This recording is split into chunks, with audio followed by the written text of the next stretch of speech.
Hello, today I'll explain why the redox, meaning reduction-oxidation, the reaction that takes place in the galvanic cell, happens right away when you connect the wires in the cell without needing an external battery. If you need a better understanding of the actual galvanic cell, watch my previous video on galvanic cells.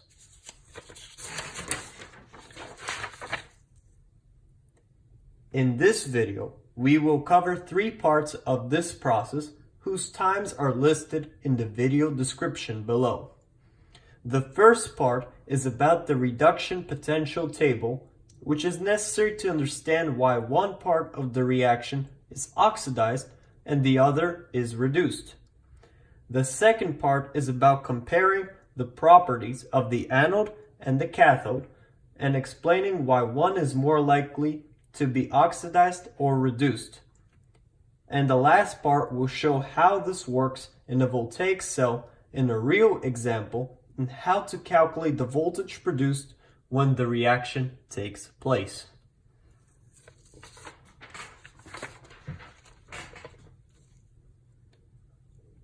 Let's start with part 1. Here is a reduction potential table. Now it looks scary with all these fancy values and numbers, but it is very simple once explained. The reduction potential table lists a bunch of reduction reactions. The half reaction in a redox reaction that takes in electrons and it adds electrons to the reactants. So the reduction reaction is when the reactant takes an electron and therefore there is a product. All of these reactions have a reactant taking an electron and making a new product. Every single one of them have electrons on the reactant side with another reactant. Now, there are also, as you can see here, there are positive volts and there are going to be, towards the bottom, negative volts right here. So, how do we understand what the positive volts mean and what the negative volts mean?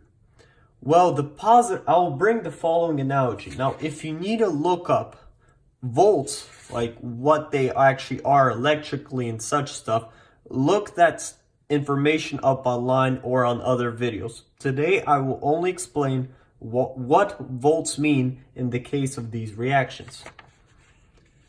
I will provide the following analogy when explaining what positive volts mean and what negative volts mean. So, volts basically in this table tell you how much does each reaction tend to occur. Does it tend to occur, tend to happen, or does it not tend to happen? Positive volts in the table, so the positive ones listed here, means the reaction occurs readily and by itself. You can understand it this way. Pretend you figuratively connect the reaction to a light bulb, like the one right here. If the reaction has positive volts, then the light bulb will have positive volts. That means that the reaction can power up the light bulb by itself, and it occurs by itself. It has a tendency to occur, a spontaneity. The more positive volts next to the reduction reactions, or the more positive volts, the more the reaction tends to happen. The opposite happens if the reaction has negative volts. If we figuratively connect the reaction with negative volts to a light bulb, then the light bulb will not work because it has negative volts. The light bulb cannot work when it is provided with negative volts. It needs positive volts to work. So the negative reactions do not tend to happen. They do not really tend to happen because the negative volts, and as the volts get more and more negative, the less these reactions tend to happen. Now, since the negative volt reactions do not tend to happen as much, the reverse reactions tend to happen more. So let's see, what do I mean by reverse reaction? Let's take nickel right here. And it has its nickel ion, which adds 2 electrons to produce nickel. This is a reduction reaction. However, it has negative volts. It does not tend to happen. Meaning that if we flip the reaction, if we flip it, we would have nickel producing 2 electrons and a nickel 2 plus ion. If let's say we flip this arrow, it will go this way and the nickel would result in 2 electrons and nickel 2 plus ion. This would be called an oxidation reaction, where nickel, instead of gaining electrons in a reduction reaction, loses electrons because it will be an oxidation reaction. Now, since we flipped this reaction, we would have to flip the sign here, meaning that it would be positive volt. So the oxidation reaction for this reduction reaction tends to happen more.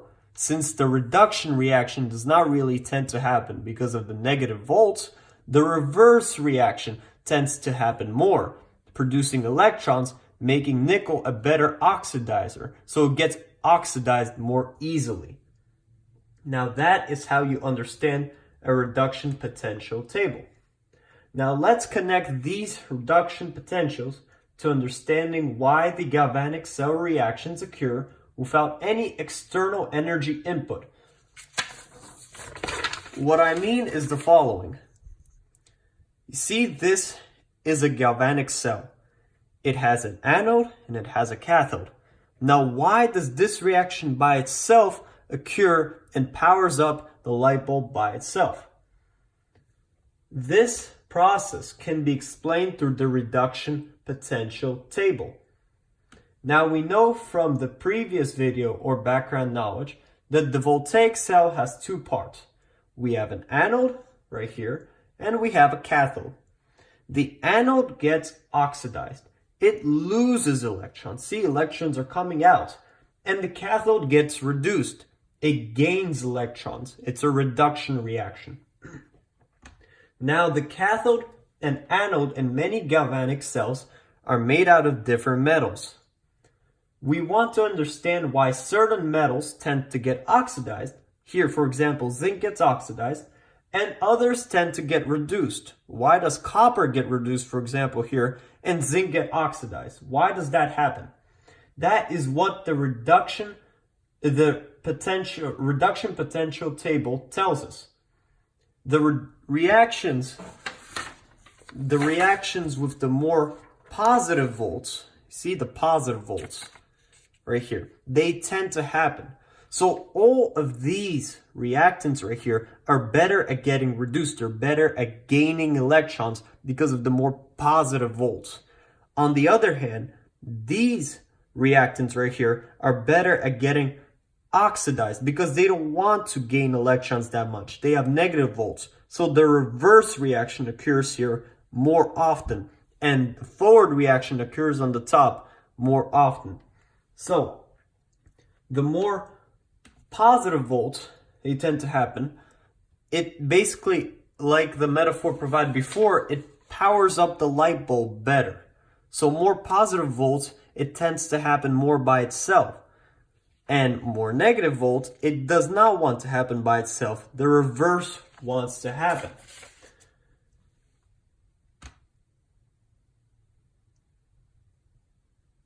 So if these guys right here are negative and they do not want to get reduced, then the reverse happens. They get oxidized.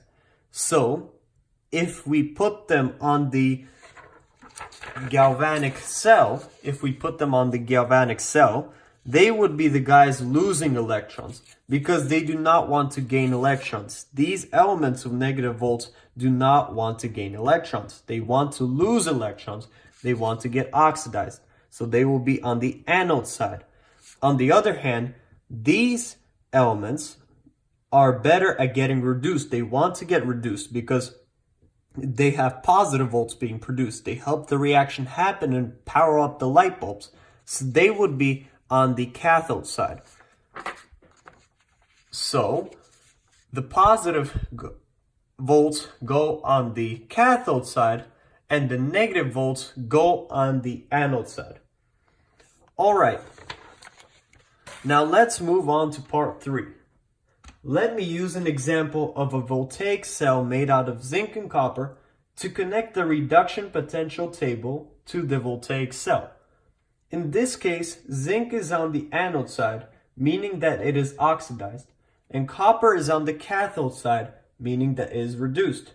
Now, why is it that zinc is the metal that gets oxidized and loses an electron, and copper is the metal that gets reduced and gains an electron?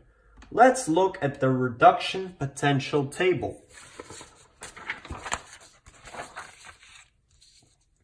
All right, here we have this table again. So we see that the reduction reaction for copper, right here is copper. So this is copper's reduction reaction. It has positive volts. Positive volts means that it tends to happen. It tends to happen more. So this reaction tends to occur more and copper tends to gain electrons. Copper will gain electrons and get reduced since it will generate a positive voltage as mentioned in part 1. So copper serves as the cathode, which takes in electrons. Zinc, however, here has a negative voltage in its reduction reaction. It does not tend to get reduced. It does not want to get reduced. It does not tend to get reduced. So the reverse reaction will occur, the reverse, where zinc will lose an electron and become Zn2+. So in this case, zinc will get oxidized and is more likely to get oxidized than it is to get reduced. So zinc will serve as the anode in the voltaic cell and get oxidized and emit electrons.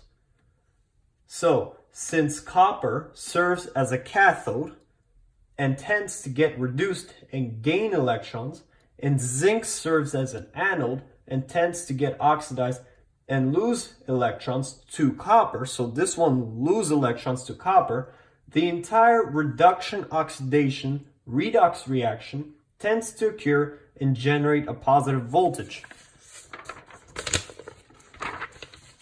So because this reaction tends to occur, this one gets oxidized, it loses electrons, and copper gains electrons, it will power up the light bulb. This entire cell can serve as a battery by itself. See, it's powering up the light bulb.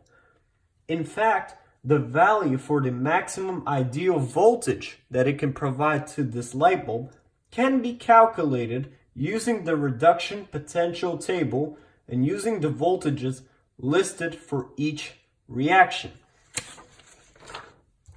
Here is the formula. We have to subtract the reduction potential. Note, the reduction potential for the element that will be oxidized from the reduction potential of the element that will be reduced. All we have to do is take the reduction potential voltage associated with zinc, the one that serves as the anode and gets oxidized, and subtract it from the voltage associated with copper, the one that serves as the cathode and gets reduced.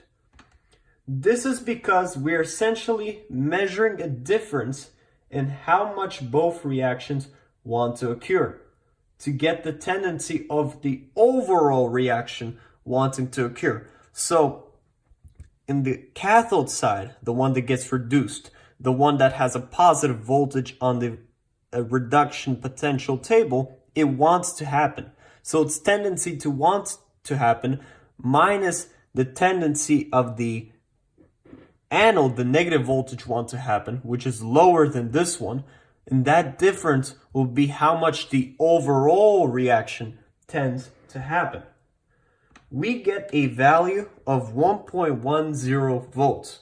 Now, how do we get this value? We get it by looking at the table.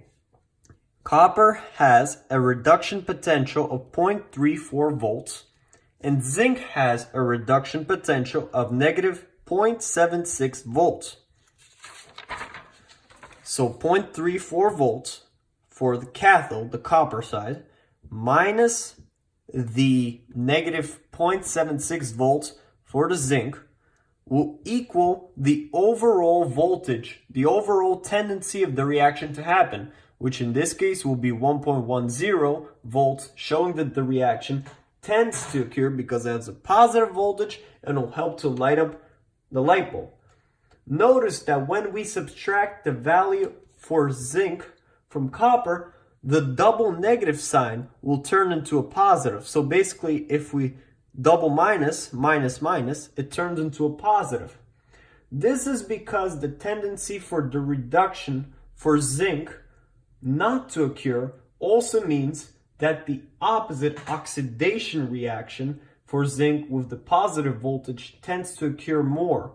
And because zinc in our cell will be oxidized, its reaction will really tend to occur and increase the voltage. Now that is my explanation of voltaic cell spontaneity. My next video will be on electrolytic cells. See you next time.